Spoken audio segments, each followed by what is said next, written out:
मांगे रखी गई थी, 3 सूत्री मांगे, क्या हुआ? अभी तो मांगों को पूरा नहीं किया गया है, इस वजह से प्रदर्शन किया गया है। देखिए, आप लोगों के समक्ष की बात है, उस दिन डीआईओ साहब ने एक नोटिस जारी किया था सभी स्कूलों को और ये कहा गया था कि बोर्ड की फ़ीस ही जमा की जाए और जो पेरेंट्स नहीं दे पा रहे हैं फ़ीस, उनकी एप्लीकेशन भी ले ली जाए और साथ ही ऑनलाइन क्लास से किसी बच्चों के नाम भी ना काटे जाएँ।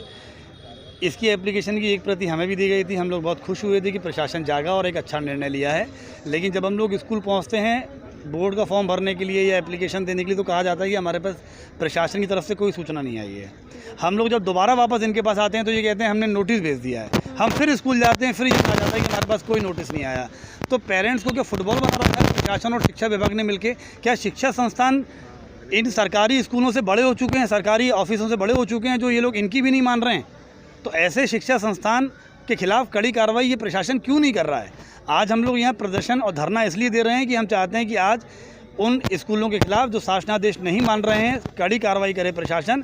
जब तक वो कड़ी कार्रवाई नहीं करेगा तब तक हम यहाँ से हटने वाले नहीं हैं और 2 दिन के अंदर यदि हमारी बात पूरी नहीं हुई तो तीसरे दिन से हम लोग यहाँ आमरण अनशन पे बैठेंगे। नाम संध्या वर्मा है, मेरे बेटी जॉर्जिस में 9th स्टैंडर्ड में है। हमें फ़ीस के लिए बुलाया गया था रजिस्ट्रेशन फॉर्म के लिए। हम रजिस्ट्रेशन फॉर्म देने गए लेकिन उन्होंने हमारे से रजिस्ट्रेशन फॉर्म नहीं लिया। उन्होंने डिमांड रखी कि हमें 6 मंथ की पहले फ़ीस सबमिट करनी है, लेकिन हमारे पास कोई मैसेज नहीं आया, कुछ नहीं आया। बच्चा ऑनलाइन स्टडी करता है लेकिन ऑनलाइन स्टडी में कुछ समझ में नहीं आता। मैम कम्युनिकेशन भी कम करती हैं, टेस्ट हो रहे हैं, सब कुछ हो रहा है लेकिन समझ में कुछ नहीं आता। लेकिन हमारे साथ सबसे बड़ी दिक्कत ये है कि जब हमारे पास 3 मंथ की फ़ीस नहीं है तो हम 6 मंथ की कैसे दें? और हमारे को कोई इन्फॉर्मेशन नहीं दी कि आपको पहले ये देना है फिर उसके बाद फॉर्म सबमिट करना है, ऐसा कुछ नहीं है। तो हम प्राइवेट जॉब है, सैलरी पूरी नहीं मिल रही है, घर में बहुत मुश्किल से होता है। हमारी ये डिमांड है कि हम ट्यूशन फ़ीस देने को तैयार हैं। हम 6 मंथ की फ़ीस नहीं पूरी देंगे। मार्च अप्रैल मई की फ़ीस किस लिए दें? जब हस्बैंड घर पे बैठे हैं, सैलरी नहीं मिली है, तो हम ट्यूशन और ऑनलाइन क्लासेस आप अपनी कन्वीनियंट के लिए कर रहे हैं, बच्चे के कन्वीनियंट के लिए तो कुछ भी नहीं हो रहा। मतलब समझ में बच्चों को कुछ नहीं आ रहा, बच्चों को कुछ नहीं समझ। मैम एक बात बताइए, जब बच्चा 5 घंटे पढ़कर आता है स्कूल के अंदर एवरी डे, वो तब इतने नंबर गेन नहीं कर पाता, तो आप ऑनलाइन स्टडी से क्या होप रखते हैं? सिर्फ ऑनलाइन स्टडी इसलिए दी जा रही है कि टीचर की सैलरी आती रहे और बच्चों को पेरेंट्स को ये सेटिस्फेक्शन हो कि बच्चा पढ़ रहा है। लेकिन बच्चा ऑनलाइन स्टडी क्या पढ़ रहा है? नेट हमारा यूज़ हो रहा है, सब कुछ। बुक्स इतनी महंगी कर दी हैं कि आप या तो हो कि अगर इस स्टैंडर्ड में आप बुक पुरानी लगाओ, बुक्स भी नहीं आनी चाहिए, सब कुछ नया आना चाहिए, तो वो नहीं हो सकता।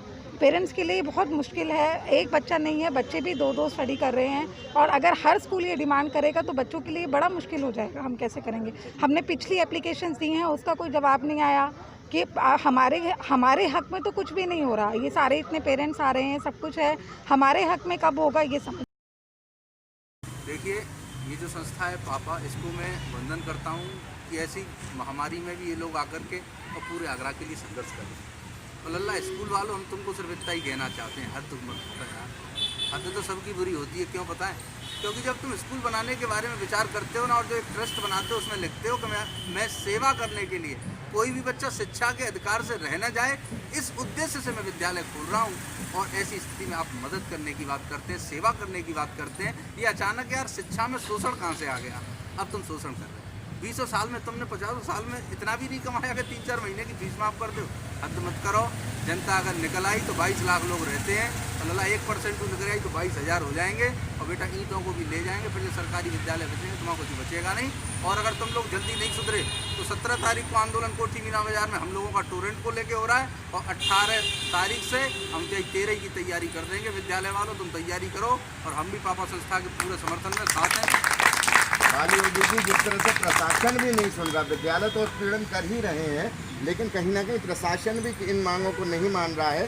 जो शासन से आदेश आए हैं कि जो असमर्थ पेरेंट्स हैं उनकी एप्लीकेशन स्कूल द्वारा रिसीव कराई जाए, लेकिन स्कूल वाले रिसीव नहीं कर रहे और उसके बावजूद भी प्रशासन, जो शिक्षा विभाग है, वो उस पर कार्यवाही नहीं कर रहा। उस विषय में आपका क्या कहना? आप छोटी सी बात से समझिएगा, इस आगरा शहर 50,000 वाहन चलते हैं। हर कोई जानता है, चौराहे तक बिके हुए, गली मोहल्ले तक बिके हुए हैं।